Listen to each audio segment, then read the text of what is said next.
Hello प्यारे बच्चों, good morning. कैसे हैं आप लोग? आई होप आप लोगों को क्लासेस समझ में आ रही होंगी। अगर कोई भी चीज़ समझ में नहीं आता है या कोई प्रॉब्लम होती है तो कमेंट बॉक्स में क्वेश्चन कीजिएगा, आपके सवालों का जवाब दिया जाएगा।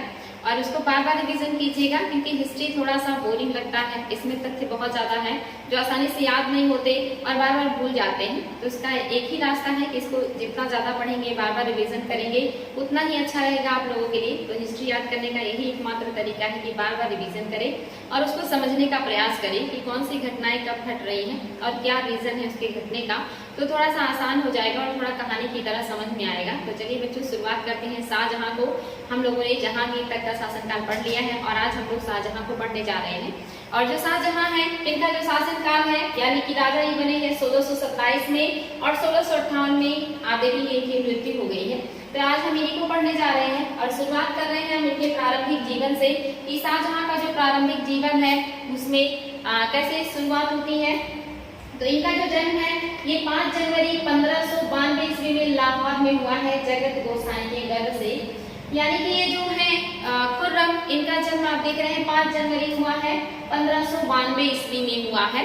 और किसके गर्भ से हुआ है? तो जगत गोसाई के गर्भ से हुआ है, जिनको जोधाबाई के नाम से भी जाना जाता है, यानी कि उनका उपनाम जोधाबाई भी है। तो इन्हीं के गर्भ से खुर्रम का जन्म हुआ है।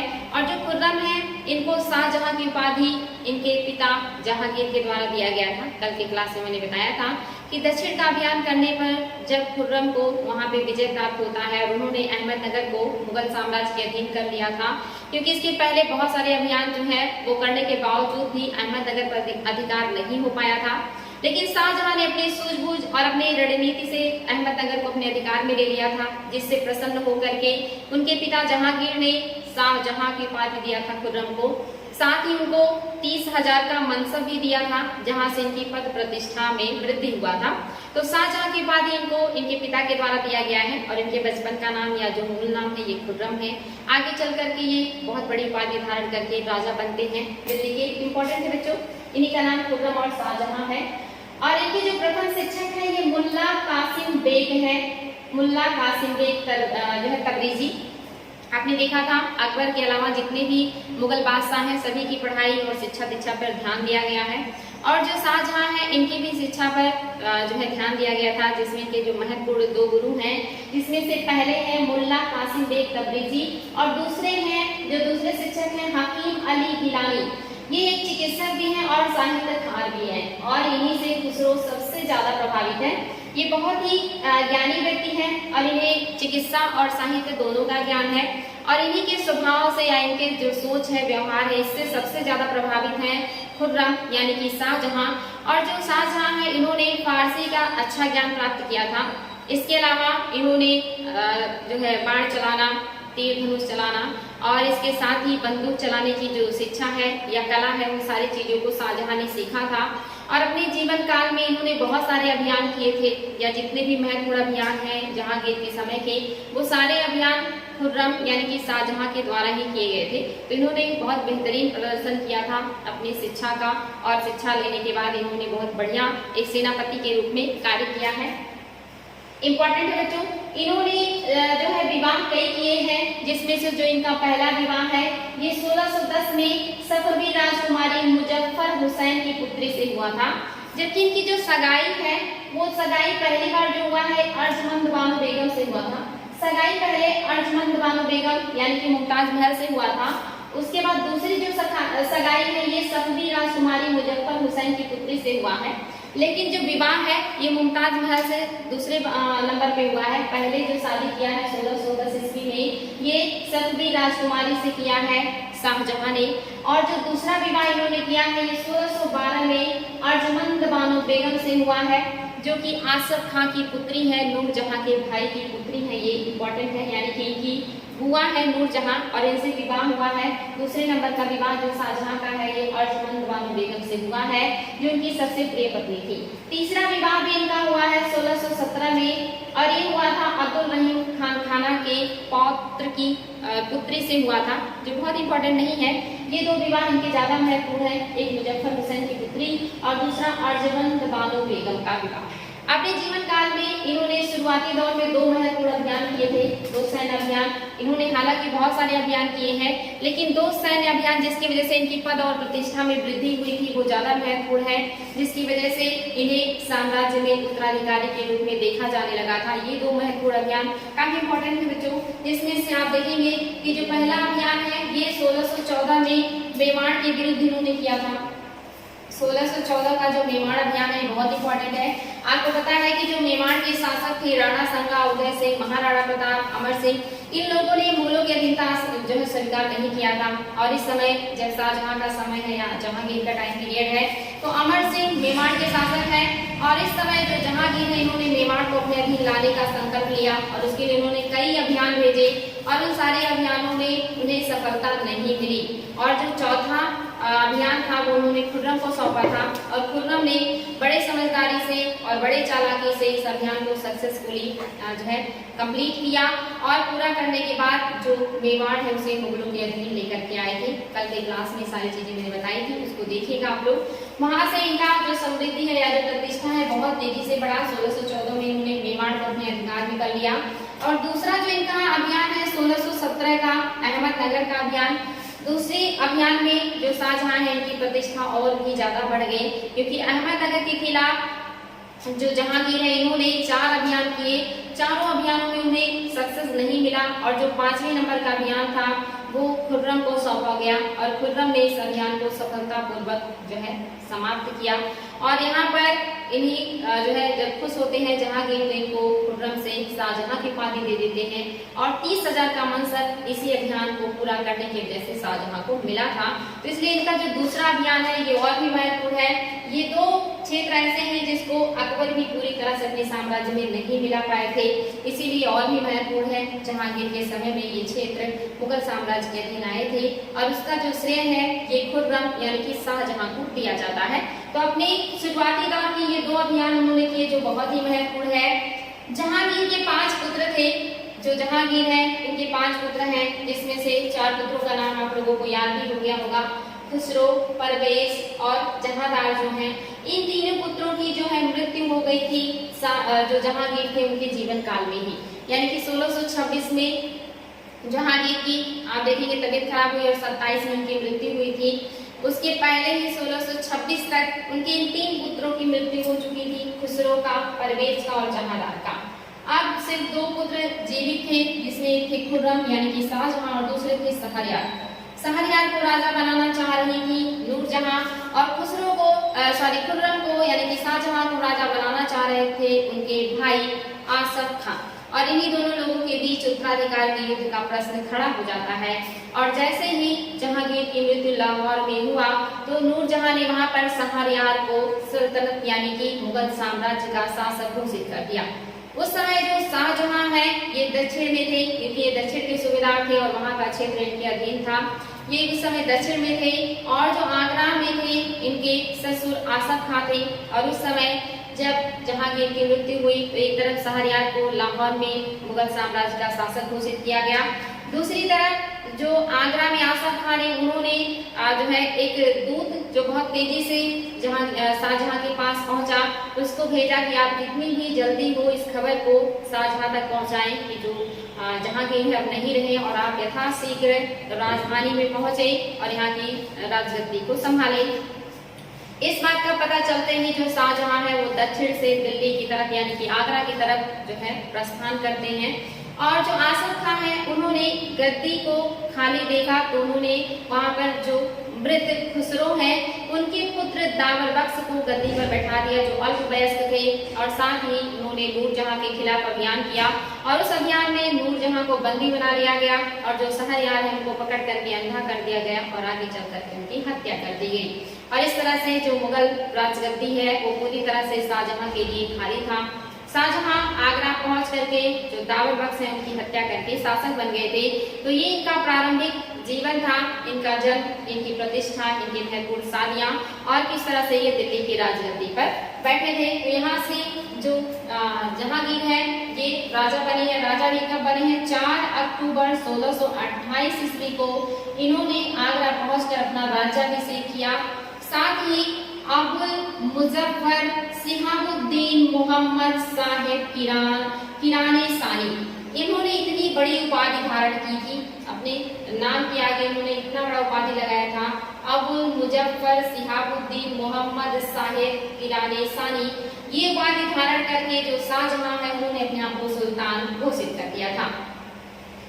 इसके बाद शाहजहां ने आसफ खां जो उनके ससुर हैं उनको, और साथ ही महावत खां जो कि उस समय के सबसे वफादार और शक्तिशाली सेनापति थे, जिन्होंने खुर्रम यानी कि शाहजहां का मदद किया था साम्राज्य जो है प्राप्त करने में या राजगद्दी प्राप्त करने में। इन दोनों लोगों को शाहजहां यानी कि जहांगीर ने 7000 जाट और 7000 सवार यानी कि 7000 वेतन और 7000 घोड़े यानी कि घुड़सवार सैनिक का मनसब दिया, यानी कि दोनों लोगों को 7000 सवार और 7000 जाट का मनसब जो है खुर्रम या शाहजहां के द्वारा दिया गया है, क्योंकि आसफ खां और महावत खां ने सबसे ज्यादा महत्वपूर्ण रोल निभाया उनको शासक बनने में।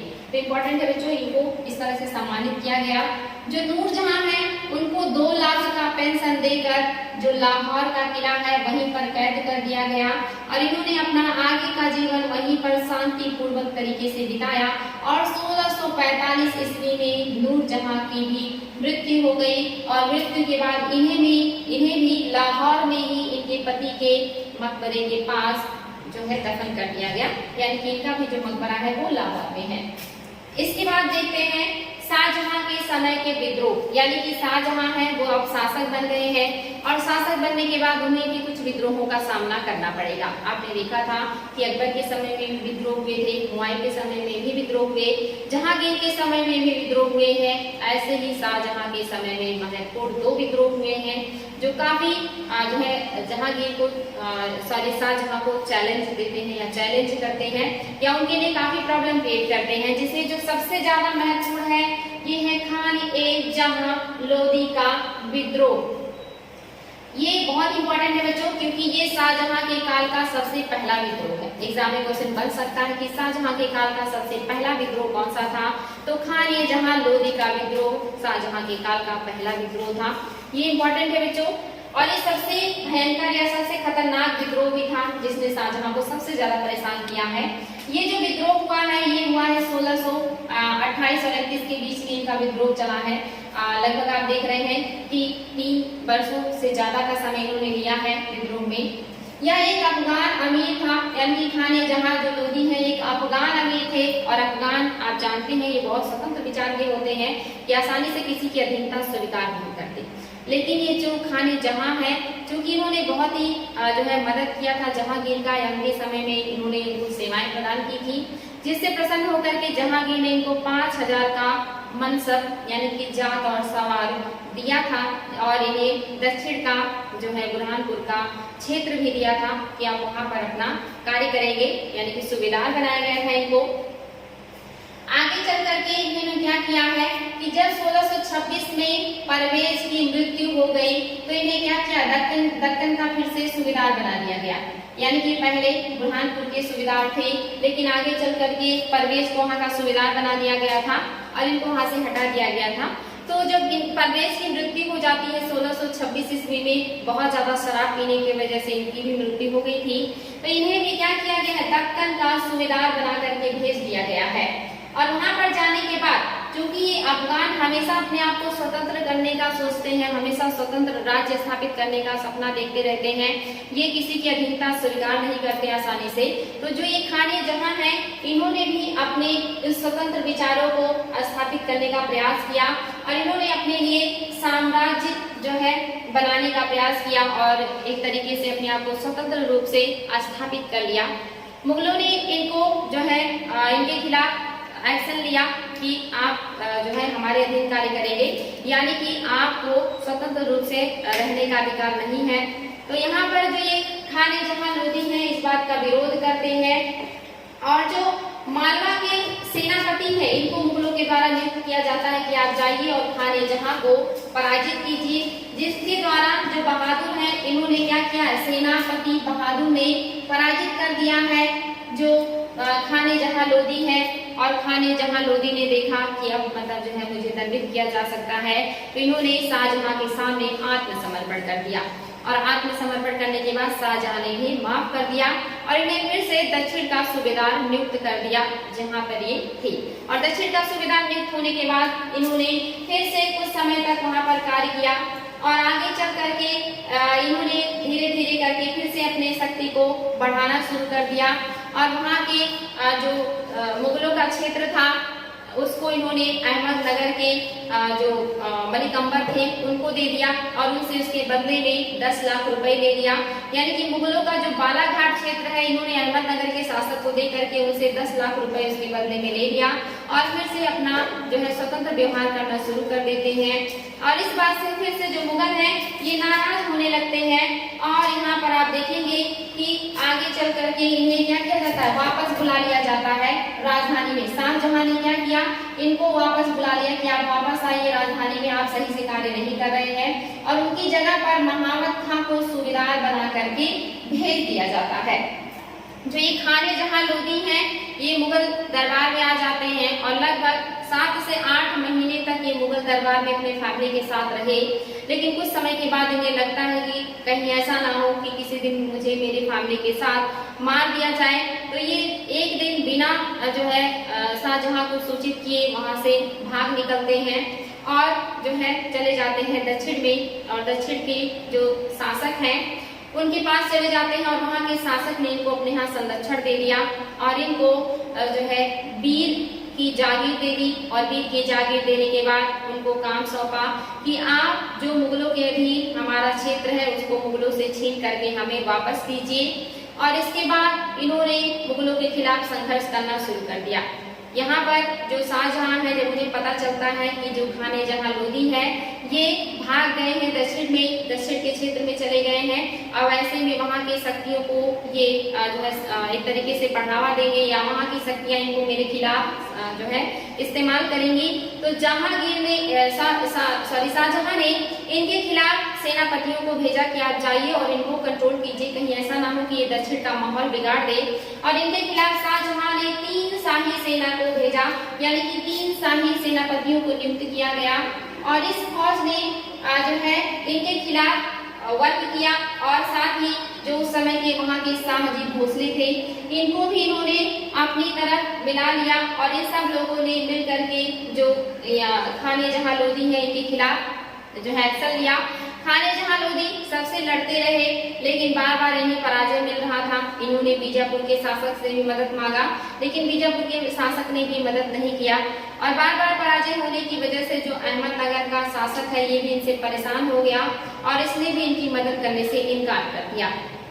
ऐसे में जो खाने जहां लोदी हैं अब इनके पास कोई रास्ता नहीं बचा क्योंकि अब ये राजधानी लौट नहीं सकते। शाहजहां इन्हें वैसे भी मृत्यु दंड दे देंगे, दक्षिण का भी कोई राज्य इनको संरक्षण नहीं दे रहा था। तो ऐसे में जो खाने जहां लोदी है इन्होंने सोचा कि मैं उत्तर पश्चिम की तरफ भाग जाऊं क्योंकि उत्तर पश्चिम का जो इलाका है वो मुगल साम्राज्य में भी नहीं है। तो इसके लिए इन्होंने दक्षिण से उत्तर पश्चिम की तरफ जाने के लिए प्रस्थान किया। लेकिन रास्ते में जब ये आते हैं और बांदा जिले के पास पहुंचते हैं तो वहां पर जो है इन्हें मुगल सेना के द्वारा रोका जाता है और मुगल सेना के द्वारा जब इन्हें रोका गया तो वहां पर जो है इनके बहुत सारे साथियों को मार दिया गया। वहां से किसी तरह अपनी जान बचा करके आगे निकलते हैं लेकिन आगे जाने के बाद इन्हें फिर से जो है आप देखेंगे कि विक्रमजीत नामक जो व्यक्ति है इन्होंने ही इन्हें रास्ते में रोका और इनके बहुत सारे सैनिकों को मार दिया। आगे बढ़े जब ये तो शाही मतलब जो है सेना भी इनको रोकती है और वहां पर ये युद्ध करते हुए मारे जाते हैं। साथ ही इनके पुत्र अजीज जो कामिल है इन्हें भी मार दिया जाता है। यानी कि कुछ उनके साथियों को मार्ग में विक्रमजीत ने ही खत्म कर दिया और जो बचे हुए लोग थे जिनके साथ खाने जहां आगे बढ़ रहे थे आगे जा करके इनको शाही सेना यानी कि मुगल सेना ने फिर से घेर लिया और इनके साथ साथ इनके पुत्र की भी हत्या कर दी गई और दोनों लोगों को वहां पे मार दिया गया और जो खाने जहां लोदी है और इनके पुत्र का सर काट करके मुगल साम्राज्य के जो शासक शाहजहां है उनके पास भेज दिया गया। इस तरह से जो खाने जहां लोदी का विद्रोह था ये समाप्त हो गया। लेकिन ये विद्रोह काफी दिनों तक यानी कि लगभग 3 वर्षों तक चलता रहा और इस विद्रोह को दबाने के लिए शाहजहां को बहुत ही ज्यादा मेहनत करना पड़ा। महावत खां और महलपुर जो उनके सेनापति थे इस विद्रोह को दबाने में लगे रहे, लेकिन ये समाप्त करने में उन्हें लगभग 3 वर्षों का समय लग गया था। तो ये पहला और सबसे खतरनाक विद्रोह था शाहजहां के शासनकाल का। दूसरा जो विद्रोह हुआ है ये हुआ है बुंदेलों का विद्रोह। ये हुआ है 1628 ईस्वी में।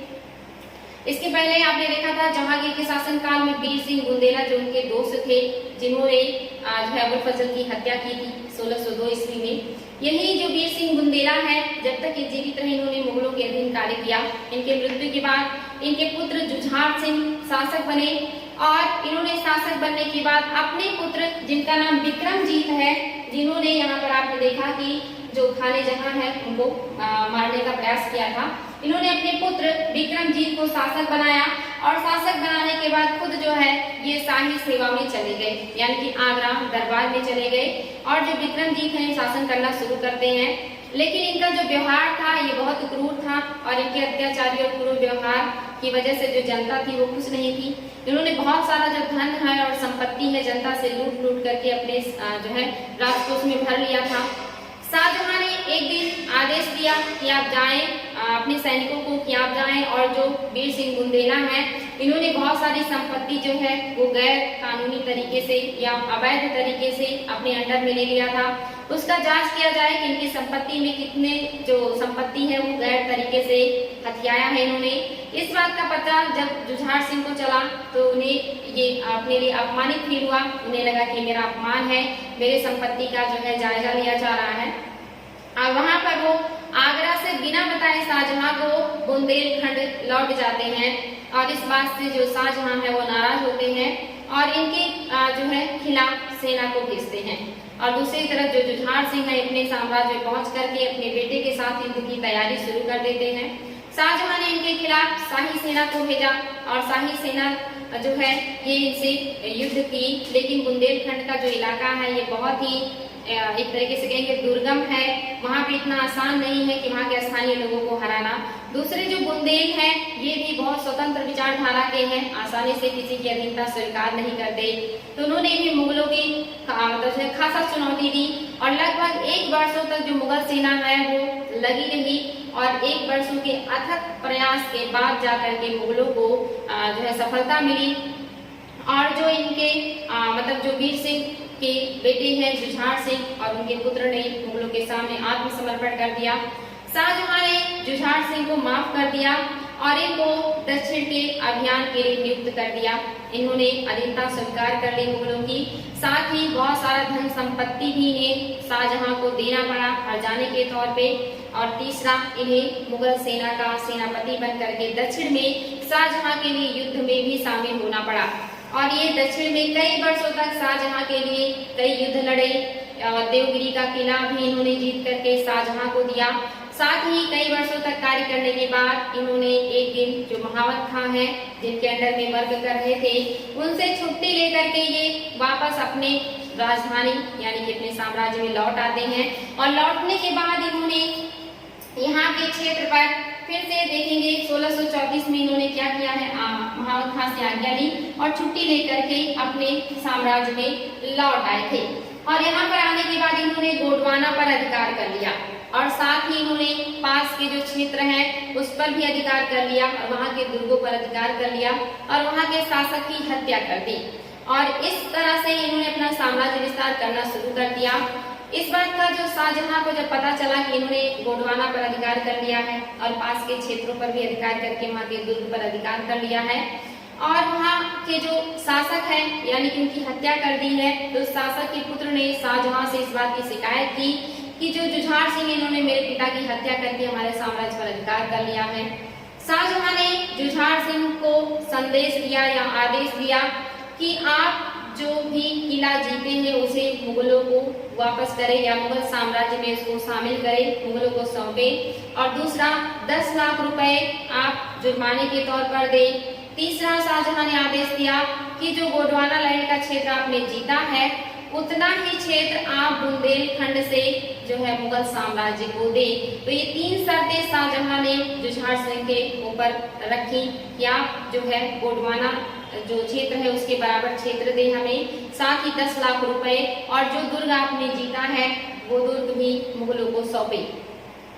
इस बात से जो जुझार सिंह है इन्होंने इनकार कर दिया, या इस आदेश को मानने से इन्होंने इनकार कर दिया और अपने पुत्र को भी दक्षिण से अपने साम्राज्य में मिला लिया और दोनों लोगों ने फिर से स्वतंत्र रूप से शासन करना शुरू कर दिया और इन्होंने मुगल जो आदेश था उसका उल्लंघन कर दिया। आगे चल करके शाहजहां ने इनके खिलाफ जो है सैन्य कार्रवाई करने का आदेश दिया और जो शाही सेना है ये आगे बढ़ती है इनके खिलाफ एक्शन लेने के लिए। और जब जुझार सिंह को पता चला कि जो शाही सेना है वो आगे बढ़ रही है और हमारे साम्राज्य पर आक्रमण करने के लिए, तो वहाँ पे वो घबरा जाते हैं क्योंकि उनके पास एक छोटा साम्राज्य था और जो शाही सेना थी वो बहुत विशाल थी। तो उन्होंने अपने परिवार, अपने पुत्र सहित दुर्ग छोड़ करके जंगल में भाग गए और जो मुगल है उनका बुंदेलखंड पर अधिकार हो गया, या बुंदेलखंड का जो एक किला है उस पर मुगलों का अधिकार हो गया। जुझार सिंह और उनके पुत्र को जो गोंड जनजातियां होती हैं उन्होंने पकड़ लिया और पकड़ने के बाद उनकी हत्या कर दी और दोनों का सर काट करके शाहजहां के दरबार में भेज दिया और उनकी पत्नी और उनके पुत्रों को भी जो है शाही दरबार में भेज दिया गया। और यहाँ पर जो उनकी पत्नी है उनको महल में कैदी के रूप में रखा गया और उनके पुत्रों को जबरन इस्लाम धर्म स्वीकार करने के लिए मजबूर किया गया और इस तरह से बुंदेलखंड का काफी क्षेत्र जो है वो मुगल साम्राज्य में आ गया। लेकिन बुंदेलखंड के बहुत सारे बुंदेलों ने मुगलों की अधीनता स्वीकार नहीं की, जिसमें से एक व्यक्ति है जिनका नाम चंपत राय है।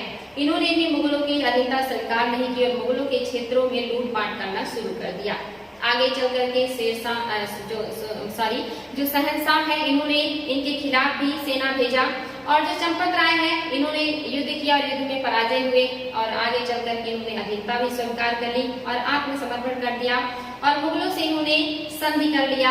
1645 ईस्वी में इन्होंने मुगल अधीनता स्वीकार कर ली। इसके बाद जो है इनके पुत्र यानी कि जो चंपत राय हैं इनके पुत्र का जन्म हुआ और उन्होंने आगे चल करके औरंगजेब के शासनकाल में अपने आप को स्वतंत्र घोषित किया और औरंगजेब के विरुद्ध इन्होंने अपना विद्रोह का अभियान जारी रखा था। तो इस तरह से जो बुंदेला विद्रोह है ये समाप्त होकर भी समाप्त नहीं हो रहा है, यहाँ से विद्रोह लगातार जारी रहे, औरंगजेब के शासनकाल तक रुक रुक करके विद्रोह होते रहे और मुगल यहाँ पर बार बार इसे अपने अधिकार में करने का प्रयास करते रहे।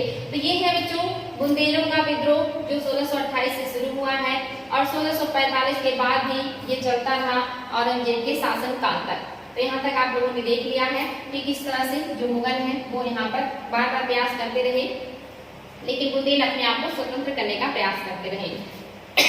नेक्स्ट है बच्चों पुर्तगालियों का दमन 1631 से 32। 16वीं सदी में वहां के शासक यानी कि जो हुगली है, हुगली के क्षेत्र के जो शासक हैं वहां से इन्होंने क्या किया है, बस्तियां बनाने की अनुमति प्राप्त कर ली है। हुगली में स्वतंत्र रूप से व्यापार करने का जो है अधिकार पुर्तगालियों ने प्राप्त कर लिया है और इसके बाद इन्होंने हुगली में अपना व्यापार करना शुरू कर दिया और वहां पर बहुत सारी बस्तियां बनानी शुरू कर दी, जिसकी वजह से जो हुगली है धीरे धीरे समृद्ध होना शुरू हो गया और एक बंदरगाह नगर के रूप में डेवलप करके सामने आया। पुर्तगालियों ने आगे चल करके नमक व्यापार पर भी एकाधिकार कर लिया और जो नमक व्यापार है उससे इन्होंने बहुत सारा मुनाफा कमाया। धीरे धीरे करके ये जब शक्तिशाली होने लगे या इनके पास पैसा बहुत आने लगा तो ये धीरे धीरे उदंडता करना शुरू कर दिए। और जब मुगल साम्राज्य में उत्तराधिकार का लड़ाई चल रहा था शाहजहां और जहांगीर के बीच, इस दरमियान इन्होंने अपने आप को बहुत ज्यादा शक्तिशाली बना लिया और जो मुगलों की अधीनता है या उनके अधीन जो ये लोग कार्य कर रहे थे उसको भी इन्होंने कम कर दिया। साथ ही जो इन्हें 10,000 रुपए वार्षिक देने के लिए कहा गया था मुगल सेना को या मुगल साम्राज्य को, ये भी इन्होंने देना बंद कर दिया। यहाँ तक कि इन्होंने आगे चल करके जो यहाँ के स्थानीय निवासी हैं यानी कि भारतीय हैं इनके ऊपर अत्याचार करना भी शुरू कर दिया। लोगों को जबरन ये ईसाई बनाने लगे थे और साथ ही भारतीयों को पकड़ पकड़ करके ये यूरोपीय कंट्रीज में दास के रूप में भेज दिया करते थे, उनको बेचना शुरू कर दिया इन्होंने। तो इस तरह का ये कार्य कर रहे थे और इतना ही नहीं, एक दिन इन्होंने जो मुमताज महल है ये जब नौकायान से कहीं जा रही थी उस दरमियान उस नौका से उनकी 2 दासियों को इन लोगों ने किडनैप कर लिया या अपहरण कर लिया और इस बात का पता जब शाहजहां को चला तो वो बहुत ज्यादा नाराज हुए कि पुर्तगालियों की इतनी हिम्मत हो गई है कि वो इतना ज्यादा डिस्टर्बेंस कर रहे हैं और उन्होंने उस समय वहां के जो सूबेदार थे उनको भेजा, जिनका नाम था, ये कार्यवाही किया गया 1632 में कासिम खां अली को नियुक्त किया गया कि आप जाएं और पुर्तगालियों को दंडित करें। वो मुगल साम्राज्य के खिलाफ इस तरह का कार्य कर रहे हैं या हमारे देश में इस तरह का कार्य कर रहे हैं। तो यहाँ पर जो वहाँ के सूबेदार हैं या सेनापति हैं कासिम खां अली, इन्होंने आक्रमण किया पुर्तगालियों के ऊपर एक विशाल शाही सेना के साथ, और पुर्तगालियों ने वहां पर जो है सामना तो किया, लेकिन वो उतनी ज्यादा संख्या में नहीं थे।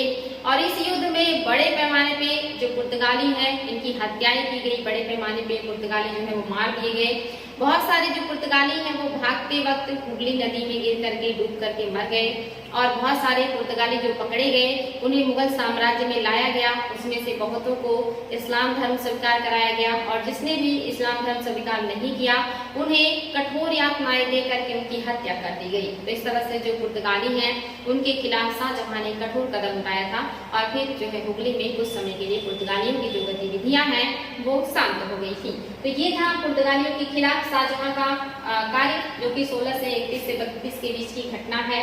इसके बाद जो है और भी कुछ महत्वपूर्ण घटनाएं हैं शाहजहां के काल से संबंधित, जिसमें से पहली जो घटना है ये है दुर्भिक्ष और प्लेग की घटना, जो 1630 से 32 ईस्वी के मध्य हुआ था। आप देखेंगे जो दक्षिण का क्षेत्र है, गुजरात, खानदेश और दक्कन, इन इलाकों में बारिश बहुत कम होता है, अक्सर यहाँ पर सूखा पड़ता रहता है। आज भी यहाँ पर पानी की कमी महसूस की जाती है, और कभी न कभी या कहिए कि अक्सर जो है वर्षों में यहाँ पर सूखे की स्थिति देखी जाती है। और उस समय भी ये इलाका काफी पानी की कमी का इलाका था, और उस समय भी क्या हुआ है 1631, 32 या 30 और 32 के बीच में यहाँ पर पानी की कमी हुई है और सूखा पड़ गया है। सूखा पड़ने की वजह से यहाँ पर दुर्भिक्ष की स्थिति आ गई है। दुर्भिक्ष मतलब ऐसा इलाका या ऐसा दिन जब आपको भिक्षा भी ना मिले तो उसे कहते हैं दुर्भिक्ष, यानी कि जहाँ पर आसानी से भिक्षा भी ना मिले उसे दुर्भिक्ष कहते हैं, यानी कि वहाँ पे उत्पादन ही नहीं है, अनाज ही नहीं है, तो भिक्षा किसी को कैसे मिलेगा। तो वहाँ पे सूखा और अकाल पड़ा, दुर्भिक्ष जैसी स्थिति आ गई, यानी कि भोजन की कमी हो गई, जिसमें सहस्त्रों मनुष्यों की और पशुओं को जो है मार डाला। वहाँ पे जो है सैकड़ों की संख्या में, लाखों की संख्या में लोगों और पशुओं की मृत्यु हुई। इतना ही नहीं, इस सूखे और अकाल के बाद प्लेग की महामारी भी फैल गई यहाँ पर, और प्लेग की महामारी फैलने के बाद वहाँ पर इतना भीषण जो है नरसंहार हुआ, इतने बड़े पैमाने पे लोगों की मृत्यु हुई कि उसकी गिनती करना आसान नहीं था। उस समय एक विदेशी यात्री जिनका नाम था पीटर मुंडी, जो कि अंग्रेज यात्री हैं, ये नवंबर 1630 में दक्कन में थे, और इन्होंने अपने शब्दों में उस वक्त का वर्णन किया है कि क्या थी उस समय की स्थिति। और इन्होंने लिखा है अपने यात्रा विवरण में कि राजपथों पर शव बिखरे पड़े थे, जिससे दुर्गंध निकलती थी। लोग पूर्णतः नंगे शव की एड़ियां पकड़ पकड़ कर खींचते थे और नगर के दरवाजे पर उन्हें छोड़ आते थे, जिससे मार्ग अवरुद्ध हो चुका था। इन्होंने कहा कि इतने ज्यादा बड़े पैमाने पे लोगों की मृत्यु हुई थी कि उन शव को दफनाने की किसी के पास ना तो जो है जगह थी, ना फुर्सत थी और ना ही हिम्मत थी। इतने बड़े पैमाने पे लोग मरे, रोडों पर ऐसे लाशें बिखरी रहती थी और उन्हें हटाने वाला कोई नहीं था, उसमें से दुर्गंध आता रहता था। लोग जो है लाशों को खींच खींच करके रास्ते से इधर उधर जो है दरवाजे पे छोड़ देते थे, और इसमें बहुत बड़े पैमाने पे लोगों की मतलब एक तरीके से कहीं मृत्यु हुई, बड़े पैमाने पे लोग जो है वो मारे गए।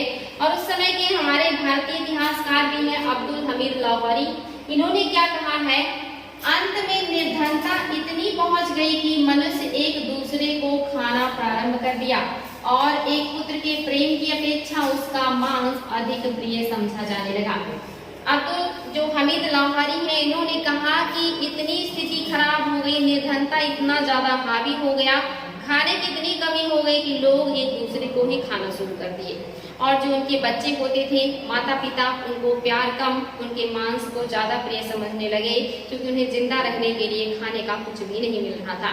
तो ऐसी दुर्दशा हो गई, ज्यादातर जो लोग हैं वो भूखों मर गए, और अगर कोई जान किसी की बची तो वो इधर उधर पलायन कर गए, और वो जो इलाका है पूरी तरह से वीरान और बंजर और सुनसान हो गया।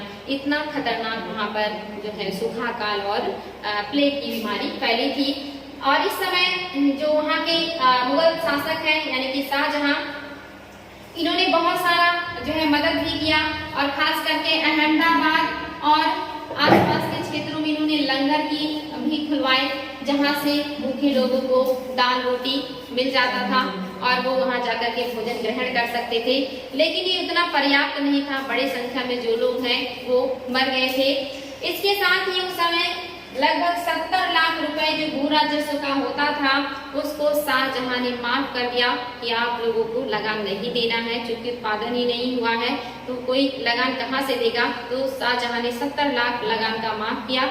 लोगों के लिए जो है लंगर भी लगवाए, लेकिन ये सारी सुविधाएं उतना पर्याप्त नहीं हुई और जो लोग हैं वो लाखों की संख्या में मर गए। ये था बच्चों कुछ महत्वपूर्ण पॉइंट्स। मुझे लगता है क्लास काफी बड़ा हो जाएगा, तो आज के लिए इतना ही रहने देते हैं। बाकी के पॉइंट्स को हम दूसरे क्लास में डिस्कस करेंगे। Thank you.